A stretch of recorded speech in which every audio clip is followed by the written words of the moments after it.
Bismillahi.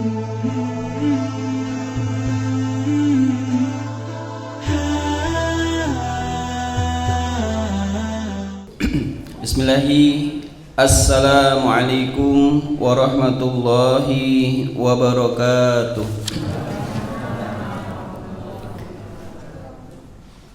Innal hamdalillahi nahmaduhu wa nasta'inuhu wa nastahdihi wa na'udzu billahi min shururi anfusina wa sayyiati a'malina. May yahdihillahu fala mudilla lahu wa may yudlilhu fala hadiyalah.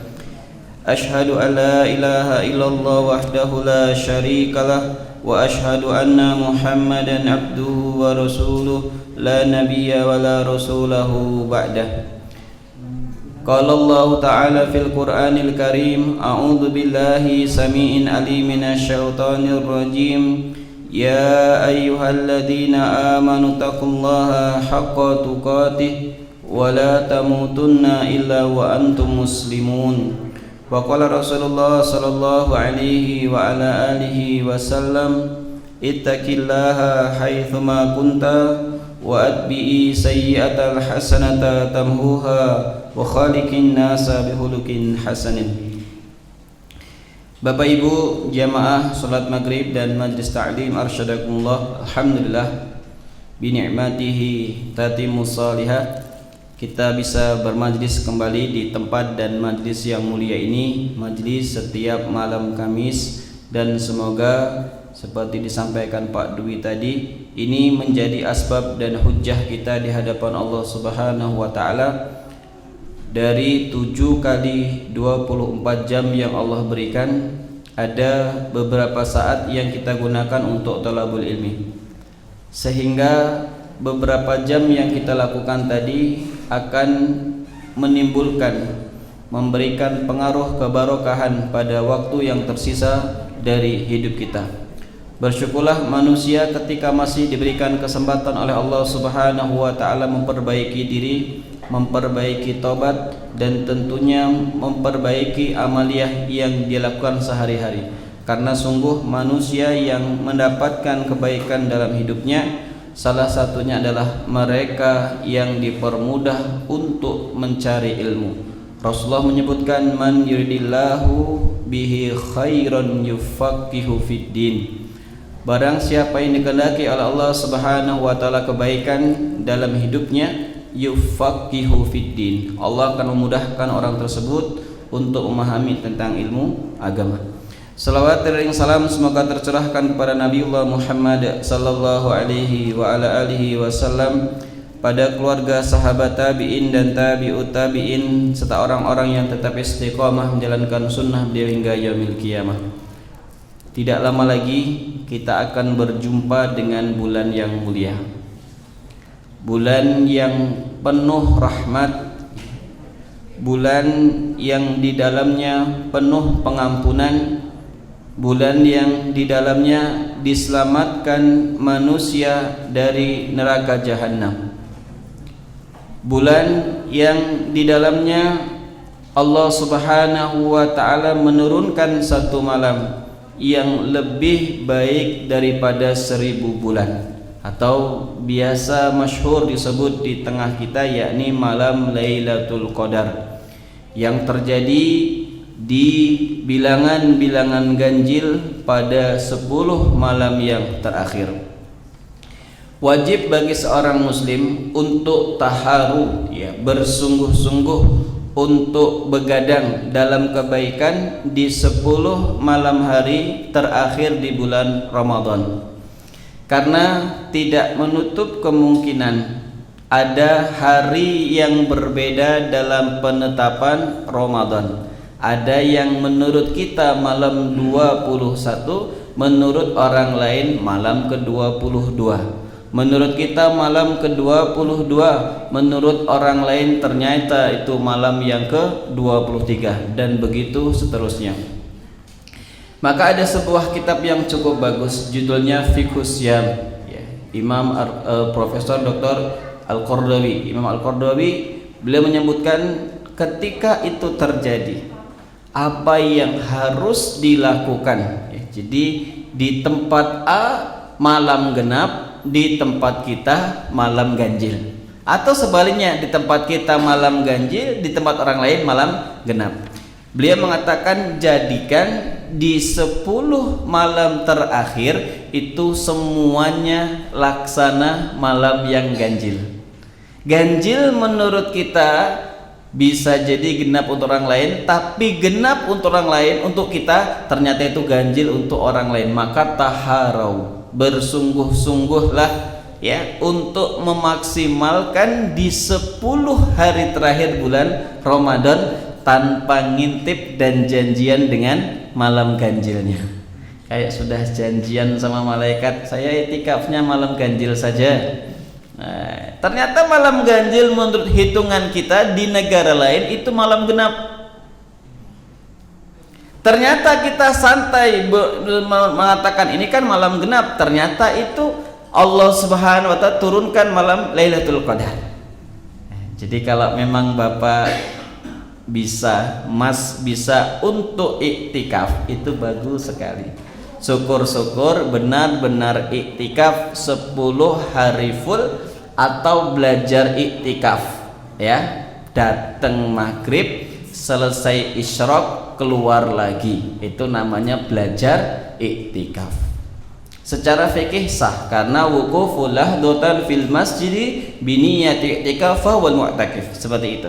Seseorang yang diam sejenak di satu masjid kemudian dia niat beriktikaf, maka dia disebut mu'takif, orang yang sedang iktikaf. Hanya tingkat kualitas dan mungkin ya sesuai dengan sunnah itu sebaiknya 10 hari terakhir full, tidak keluar, kecuali jika tidak ada panitia yang memberi konsumsi, dia boleh keluar untuk membeli bukaan atau makan sahur. Tapi kalau ada panitia ya sudah, keluarnya nanti ketika selesai takbiran atau ketika selesai berpuasa. Wallahu a'lam bishawab.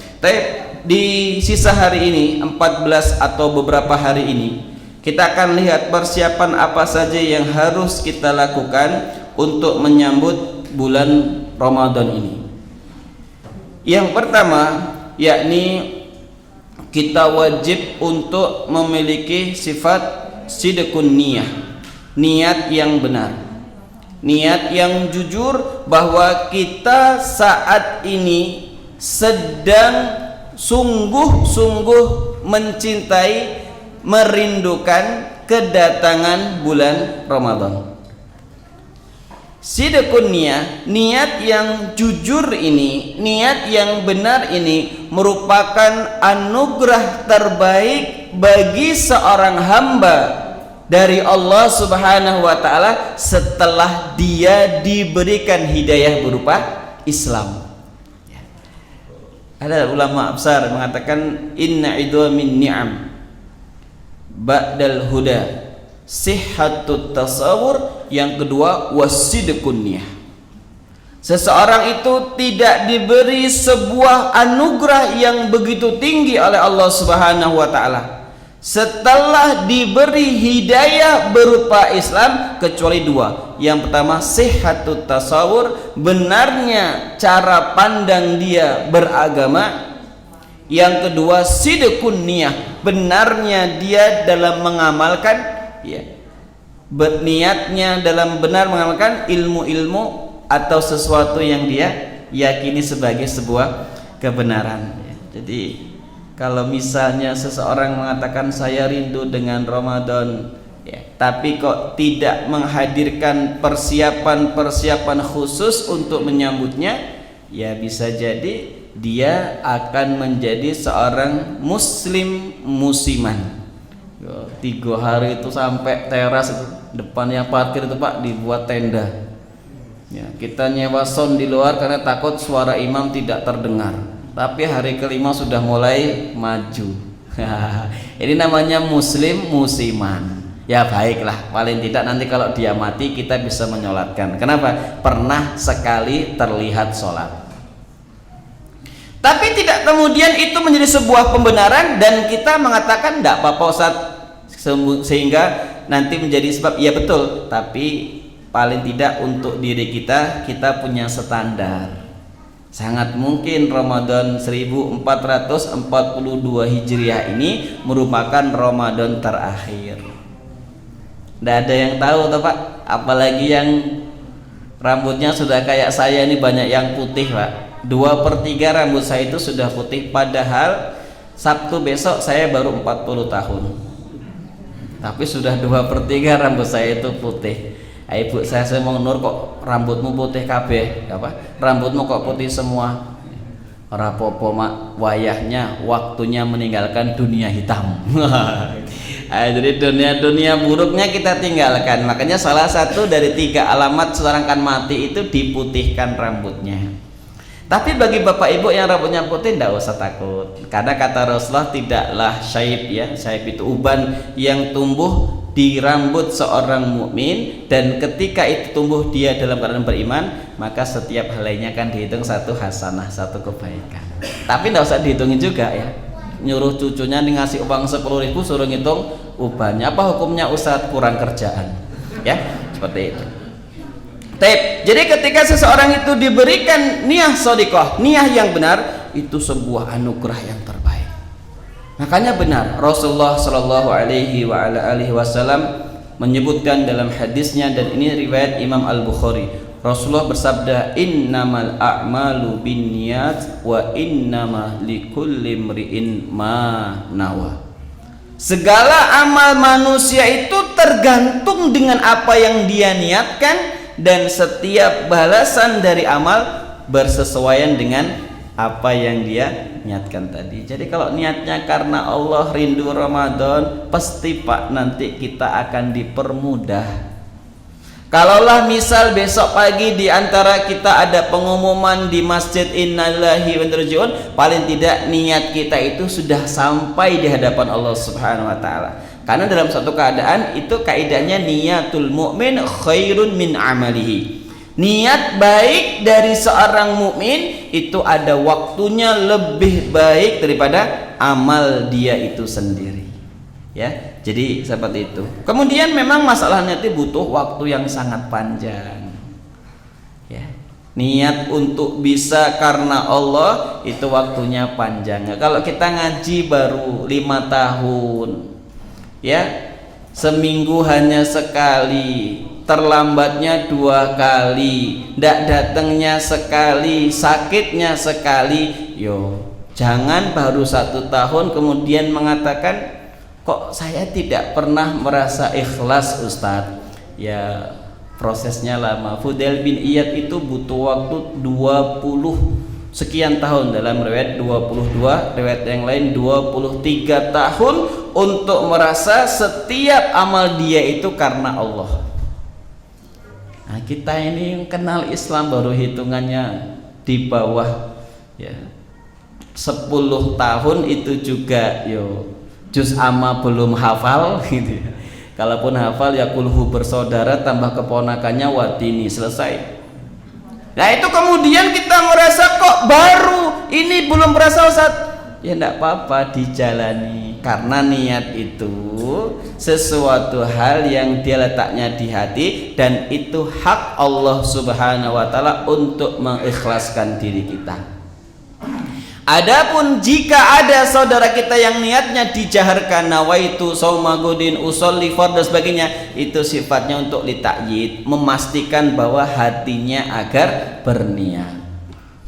Jadi mau niat itu tanpa dilafadzkan sudah sah kalau hatinya berniat. Tadi sholat apa Pak? Maghrib.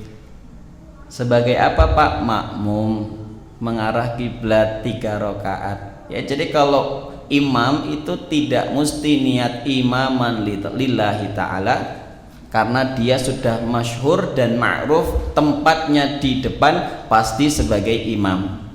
Tapi kalau makmum itu wajib mengatakan dalam hatinya makmuman lillahi ta'ala. Kalau dia tidak dalam hatinya mengatakan makmuman lillahi ta'ala, batal berjamaahnya dan dihitung sholat sendiri.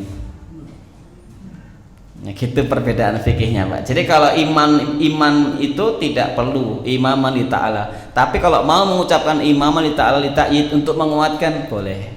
Ning itu akan tetapi Kalau makmum, dia harus mengatakan makmuman lillahi ta'ala, status dia sebagai makmum karena harus mengikuti imam.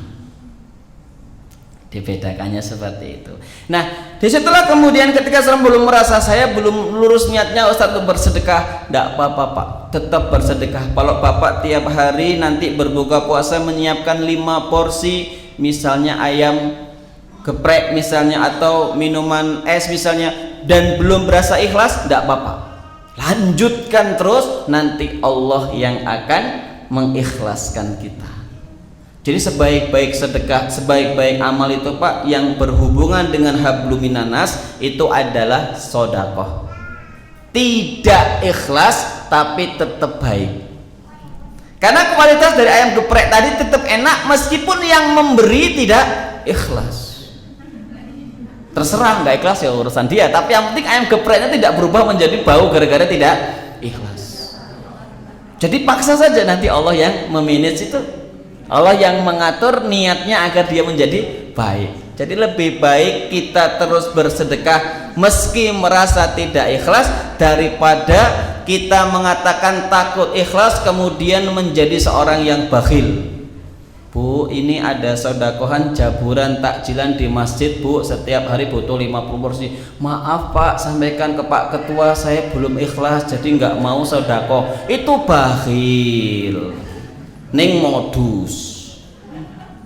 Gak apa-apa Pak, nggak ikhlas gak apa-apa, kasih saja, nanti Allah yang akan memanagenya. Paling tidak makanan itu tidak menjadi bau ketika Bapak dan Ibu tidak ikhlas, tetap enak ayam geprek. Gitu ya Bu, rapopo itu enggak apa-apa, terus kirim saja nasi terus, nanti ikhlas itu Allah yang memanagenya. Itu yang pertama, niat shodiqah.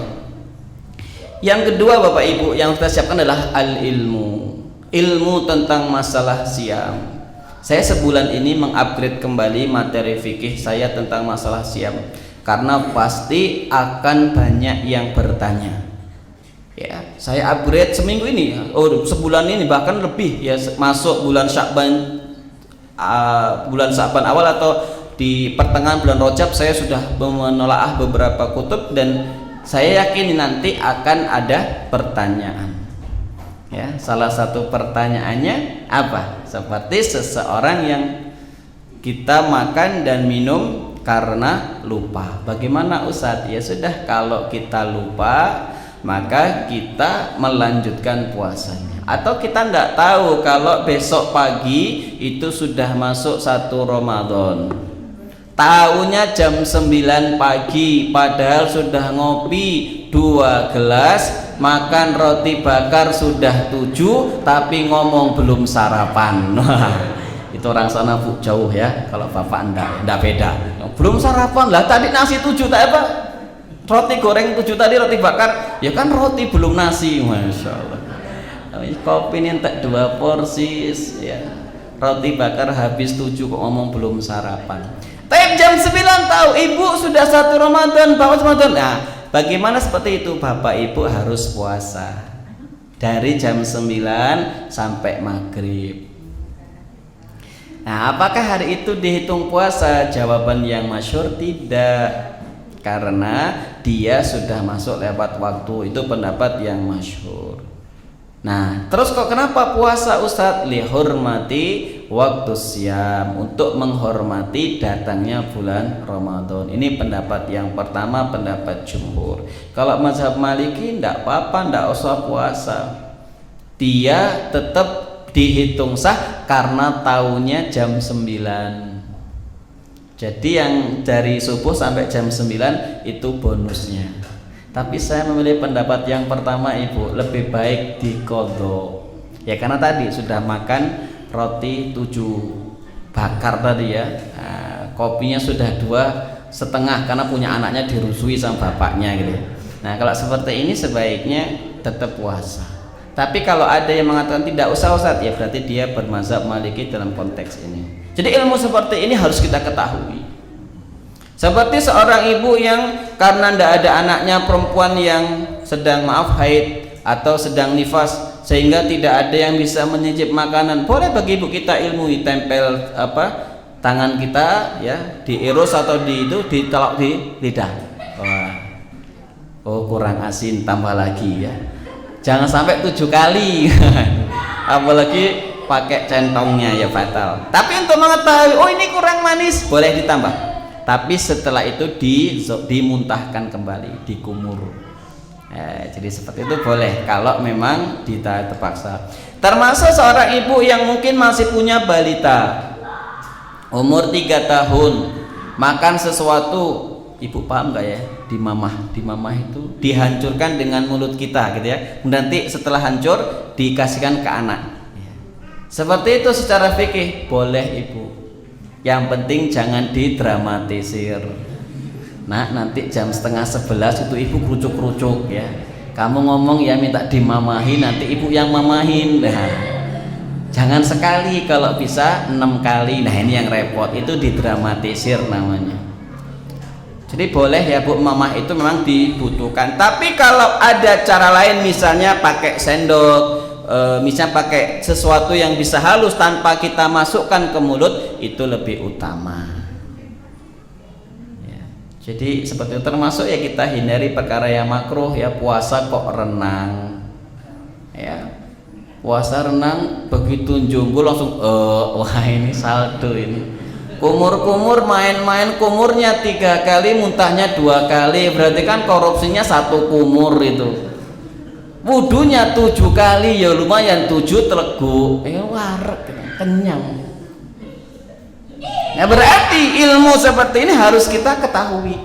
Makanya wajar bu, saya akan bacakan firman Allah Subhanahu wa taala dalam surat Al-Mujadilah ya.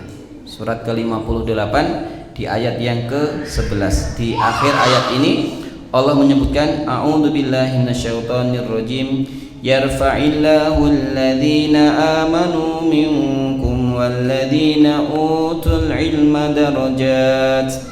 Dan Allah Subhanahu wa taala akan mengangkat orang-orang yang beriman minkum, di antara kalian.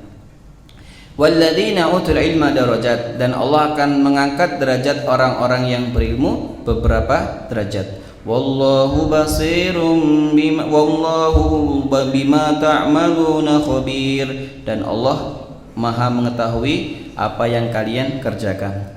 Saya membaca tafsir ini ditafsirkan oleh Ibnu Abbas radhiyallahu anhuma yang mendapatkan gelar turjumanul Quran, orang yang paling faham tentang Al-Quran dan orang yang digelari Bahrul Ulum, samudranya ilmu. Beliau pernah mengatakan seperti ini, lil ulama darajatun fawqal mu'minin sab'u mi'ah darajah ma baina darajataini masirah 500 amin.